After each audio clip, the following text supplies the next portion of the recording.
નમસ્કાર મારા વાલા વિદ્યાર્થી મિત્રો, સ્વાગત છે તમારું। આજે વાત કરીશું ધોરણ 8માં મિત્રો ઇંગ્લિશની પ્રથમ સત્રાંત પરીક્ષા તારીખ 13/10/2025ના રોજ લેવામાં આવનાર છે તેના પેપરનું આપણે સંપૂર્ણ સોલ્યુશન કરીએ। વિદ્યાર્થી મિત્રો, વિડીયોની શરૂઆત કરીએ તેના પહેલાં તમે ખાસ ચેનલમાં નવા હોય તો ચેનલને પણ અવશ્ય સબસ્ક્રાઈબ કરી વિડીયોને લાઇક અને શેર કરવાનું ન ભૂલતા।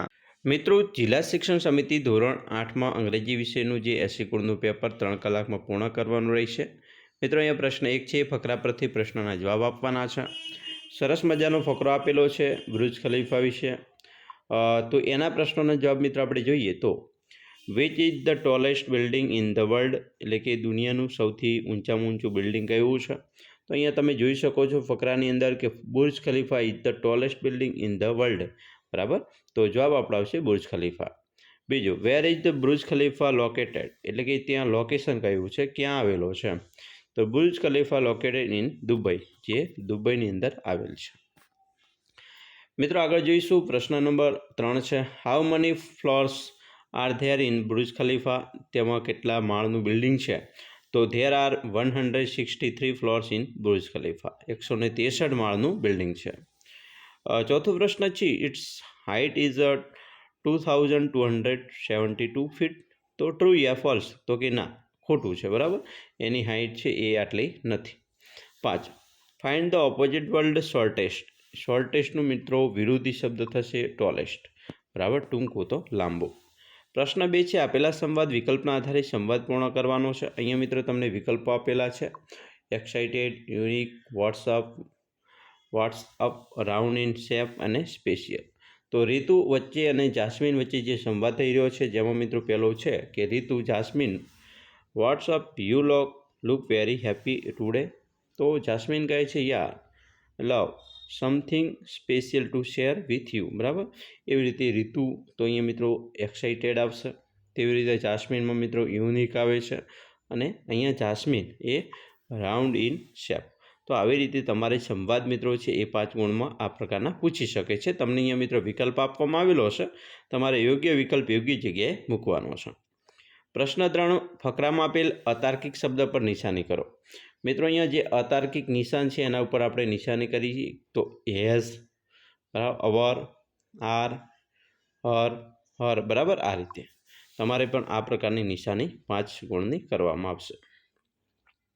પ્રશ્ન 4, આપેલી વિગતોની ઘટનાક્રમ મુજબ ગોઠવવાના છે। મિત્રો, અહીંયા જે ઘટનાનો ક્રમ છે એ આ મુજબ રહેશે, બરાબર। વિનુ છે, ક્લિમ્ડ અપ ટ્રી, તો આ પહેલું છે વિધાન। બીજું વિધાન છે મિત્રો હી વોઝ વાળું, બરાબર। ત્રીજું વિધાન છે ધ ઓલ્ડ, અને ચોથું વિધાન છે ધ બોય, અને 5 છે હી ફેર। તો આવી રીતે તમારે પણ યોગ્ય ક્રમમાં ગોઠવવાના છે। પ્રશ્ન 5, નીચેની બિલના આધારે પ્રશ્નોના જવાબ આપવાના છે। મિત્રો, જે માર્ટ કરીને છે, બરાબર, પીએસ ચા અને અલગ અલગ જે વસ્તુ લે છે, બરાબર, તો એનું બિલ મિત્રો અહીંયા તમે જોઈ શકો છો, 1587નું બિલ છે ટોટલ। 4 વસ્તુ લીધેલી છે, એનું ક્વોલિટી આપેલી છે, રેટ છે, અને કુલ એમાઉન્ટ પણ આપેલ છે। પ્રશ્નો પહેલો મિત્રો છે કે what is the cost of 1 kilogram jaggery, તો એનો ભાવ શું છે 1 કિલોગ્રામનો? તો 69 રૂપીસ। બીજું છે when did Mr PS Jha buy these items, તો અહીંયા મિસ્ટર ઝા છે એ કઈ તારીખે વસ્તુ ખરીદે છે? તો 3/12/2022, બરાબર। Where did mister Jha go for shopping, તો ક્યાંથી શોપિંગ કર્યું? તો જે માર્ટમાંથી। Which item do we use to make kheer, તો ખીર બનાવવા માટે આપણે શાની અમને જરૂર પડશે? તો rice and sugar. How much will you pay for 1 kilogram Daawat rice, તો દાવત રાઈસના 1 કિલોગ્રામનો ભાવ તો 80 રૂપીસ, બરાબર, 80 રૂપિયા છે। પ્રશ્ન મિત્રો 6માં ખાલગ્યા પૂર્ણ કરવાની છે। ખાલગ્યામાં પણ મિત્રો તમને અહીંયા ઓપ્શન આપેલા છે, આ પ્રમાણે તમારે ગોઠવવાના છે। મિત્રો, જેમ તમે જોઈ શકો છો, ધ ખાલગ્યા is the biggest animal of all, તો સૌથી ઊંચામાં ઊંચું એનિમલ પ્રાણી કયું છે? બરાબર, તો એલિફન્ટ અહીંયા આવશે। બીજું છે ધ ખાલગ્યા is the smallest of all these animals, સૌથી નાનામાં નાનું પ્રાણી તો ઉંદર, રેટ। અ ખાલગ્યા ઇઝ સ્મોલર ધેન હોર્સ, તો ઘોડા કરતાં નાનું પ્રાણી તો ડિયર, હરણ છે।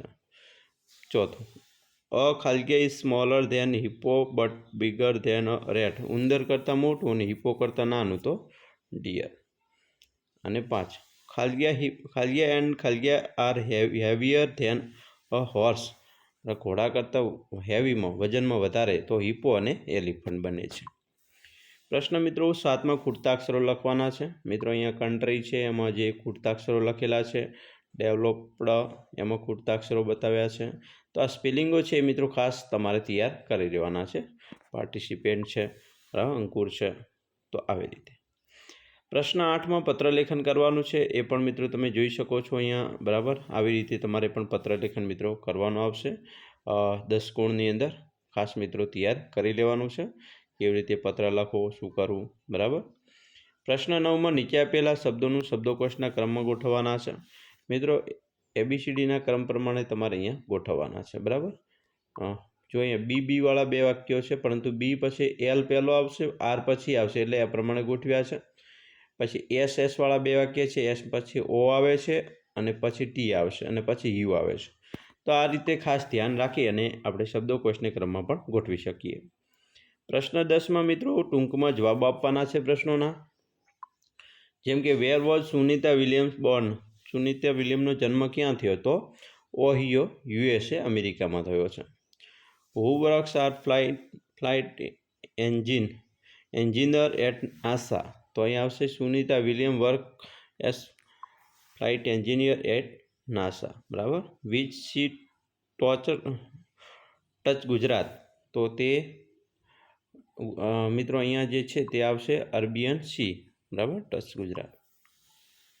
ટચેસ ગુજરાત આવશે. ચોથું છે how money helpline are there in the contest. તો અહીંયા જવાબ આવશે there are 3 helpline in the contest.